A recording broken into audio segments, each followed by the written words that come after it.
Thank you so much for being part of the first webinar for 2025. Before we actually get into today's presentation, which has become a real favourite topic of mine for quite some time, and I'd like to share with you that journey that I took and how it's evolved to me discovering what I referred to as the characters, what I referred to as the character strengths. But I'd like to start off first of all by just wishing you all a awesome 2025.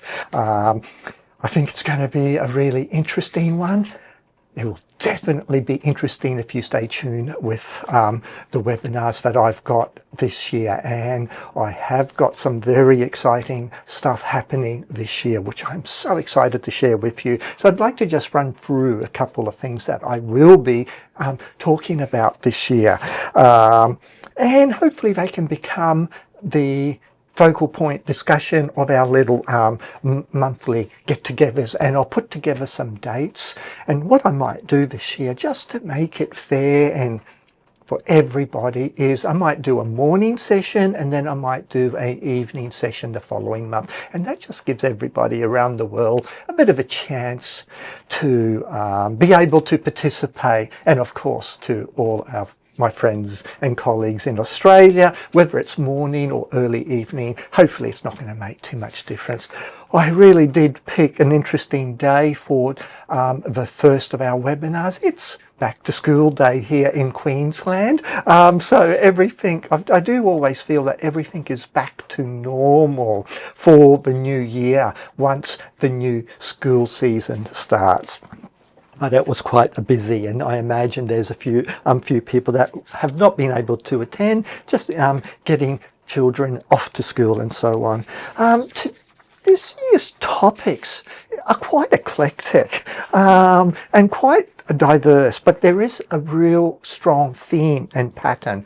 It follows on really the power of character strengths that I'll be talking about, and this is going to be a webinar that's going to probably take at least 3 hours. So we're going to only do a short recording today for the 1 hour, and then we will record each of the strengths separately and load them up in the coming week for you to watch at your own time. And the way that our platform is set up, the good thing is it's easy to watch. They're all going to be loaded up in their own little lessons almost, so you can just watch one at a time as it suits you as well. So look, I'm starting off with the power of character strengths, and it very much follows on from a lot of my initial study that I did into Stoicism. You may recall that just over a year ago I did a webinar on aromatherapy, the connection between aromatherapy and Stoicism. Now there is a lot in common with the character strengths that I'll be talking about and the virtues that are spoken about in Stoicism. So it's very, very interesting, and it's very interesting how the positive psychology movement has really embraced, because they're looking for a more, I suppose, I'll use the word holistic approach to understanding pathways to flourishing. And so guess what they did? They turned to the ancient Greek philosophers. They turned to the philosophies of religions around the world, of Buddhism, to help understand what it truly means to flourish. And I think they've really come up with a beautiful framework, which is these 24 character strengths. So we're going to explore these in detail. I don't want to rush them because I think you will miss out on the true depth and meaning of them if we try to rush them. And of course, what I want to do with any topic that I decide to talk about, I want to make that connection with the essential oils. So how can the essential oils, how can aromatherapy help you better understand each of these incredible character strengths? How can essential oils help us to be more resilient, which is, by the way, the topic of our next webinar, in which we look at resilience, and it pretty much follows on from the power of character strengths. But also, when it comes, for example, to resilience, we look at what the principles, what researchers have identified as the key points to resilience. Why are some people more resilient than others? Why? We investigate, in the case of resilience, the neuroscience behind resilience as well. And as soon as you mention the word neuroscience for me, I go, aha, there's an opportunity for essential oils to play a very important role. So that's going to be the next webinar coming up in February. The more and more, and for those of you that have studied herbal medicine, I don't know if you would have come across Hildegard of Bingen in your aromatherapy studies, but if you've studied herbal medicine, especially the traditional herbal medicine, the history of herbal medicine, I am sure you would have heard of Hildegard of Bingen. I've decided this year in March for the International Women's Day to use her as the central focus, the theme. Now I'm going to be talking a lot about Hildegard of Bingen. The more and more I've been studying and learning about her, because I was only familiar with her work in my background in natural therapies. She's very well known in that area, but I wasn't aware of the fact that she was actually quite outspoken advocate. She really stood up for reform. She really did. It's incredible for somebody in the 12th century to be standing up for women's rights in the church. It's quite incredible. She was quite very talented and very creative. She wrote music, some of the most heavenly, that's the only way to describe it, heavenly music was composed by Hildegard of Bingen. She wrote books. She was a healer. She was an advocate for reform within the church. And you've got to remember, the church back in the 12th century, it pretty much was also the academic center of the universe. So if you wanted any chance to learn to read and write, it would have had to have been done through one of the monasteries. She is quite an impressive figure, and I'm looking forward to sharing with you my discovery of Hildegard of Bingen and why I chose her as the 2025 International Woman of the Year in one respect, and how she is, more importantly, how somebody from the 12th century is still so relevant today. I'm looking forward to sharing with you her story, and especially how it connects with aromatherapy, because so many of the aromatic plants from which we get essential oils today were part of her materia medica. In April, I'm going to be so excited to share with you and I've been talking about this now for several years, and it's the Art of Natural Perfumery Masterclass, which I will be finally launching. So that's going to be coming up in April this year. So please make sure you lock in the date for that. That's actually going to be a one-day workshop. So if you're here in Brisbane, I hope you can attend that event. It's going to be really exciting, but we will also be we'll be transmitting it live as well, so it will be available for if you are not here in Brisbane. It's likely at this stage, because of restrictions with venues, that I'll only be doing the face-to-face here in Brisbane.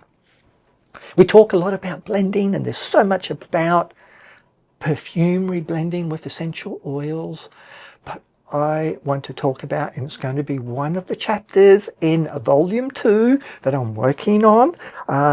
Still no date when that's going to be launched, but it's establishing the guidelines for therapeutic blending. We're going to do a deep dive into what I call more therapeutic blending, and look at all the various principles that you can use to create therapeutic blends. And of course, being able to create a therapeutic blend means you do need a very strong background, not just in essential oils and pharmacology and chemistry, but also in pathology and physiology. So we're going to look at all those aspects when we look at therapeutic blending.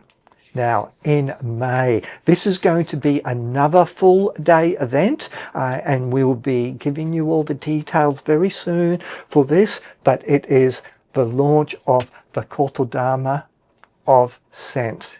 This is a project that I've been working on now for quite a number of years, and it finally came together last year, and it's going to involve choosing, oh, I can't remember how many words I've chosen, 28, 27 actually, 27 beautiful Japanese words that nourish the soul. We do a deep dive into the meaning of the words, the everyday use of the word, but then the deeper spiritual context, the deeper meaning in how these words can help us to flourish.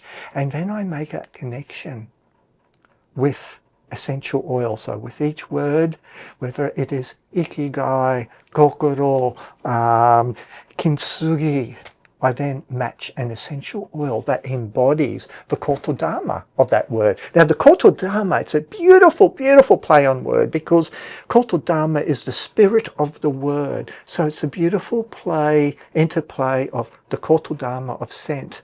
Each beautiful essential oil also has this incredible embodiment of energy that relates to an emotional state, to a spiritual state that allows us to flourish. So I cannot wait to share with you the launch of the Kotodama of Scent. That's going to be a one-day event as well.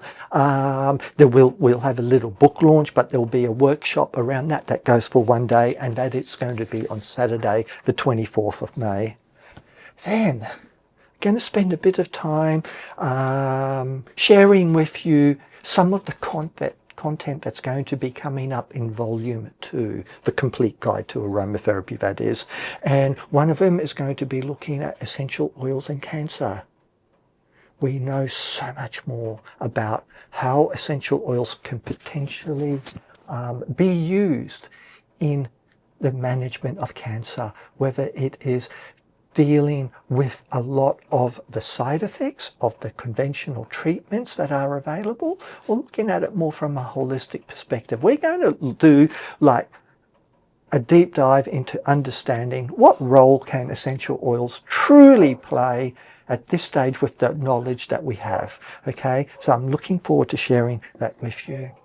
Another one, another topic that we'll be looking at later in the year is the role of aromatherapy in managing inflammation. Inflammation has now become the buzzword for, even though within natural therapies, we've known about this for a long time, but inflammation has become the buzzword for the cause of most lifestyle diseases, and it can all be traced back to lifestyle choices that we often make. So that's going to be very interesting to do a deep dive into the role that essential oils can play in helping, along with lifestyle techniques, to reduce inflammation and reduce the risk of many of the lifestyle diseases.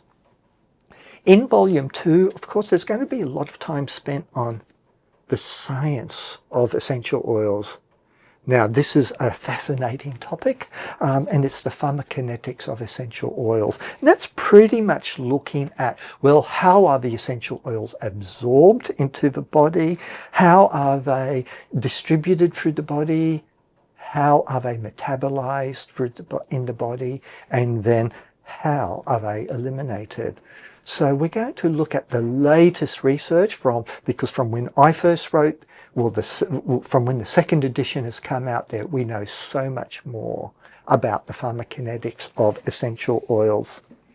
Okay, another topic, then we're going to look at some of the conditions. So and one that's very close to me is aromatherapy and hypertension. I have a high risk of hypertension because it runs through my family, and I'm going to look at some of the research backing the role that aromatherapy plays in managing hypertension, and also taking on a more holistic approach, looking at the various lifestyle factors that can contribute to hypertension and what you can do to help to manage it. I'm very excited for all my friends in America that it's an honor to be invited back to NAHA conference, and that's coming up this year, October 23 to 25. I am so much looking forward to that. It's going to be the launch of the Kotodama of Scent, and it's a special project of mine that I've been working on. I have integrated the Kotodama of Scent with the character strengths. So I'm looking forward to sharing. That'll be the first time I do that presentation. Okay, of course, we all talk about aromatherapy and stress. Now, it seems we've talked about this for so long, but we now know so much more about stress. We look at the latest research involving the role of aromatherapy in stress management, and we examine some of the more practical techniques for managing stress. So that's coming up towards the end of the year. So it's going to actually be a real action-packed, lots of really interesting webinars, and of course I'm going to be throwing in, there's going to be lots of interesting, I'm going to do this year a couple of excellent interviews with other colleagues, and please, if you have something really interesting to share with us, and I know many of you do so much fantastic work, please let me know about it, and I'd love to have a little chat so we can share with everyone else, because I want this to be a platform where we can all inspire each other, and you guys are as much an inspiration to me as I hope that I am to you. So thank you so much.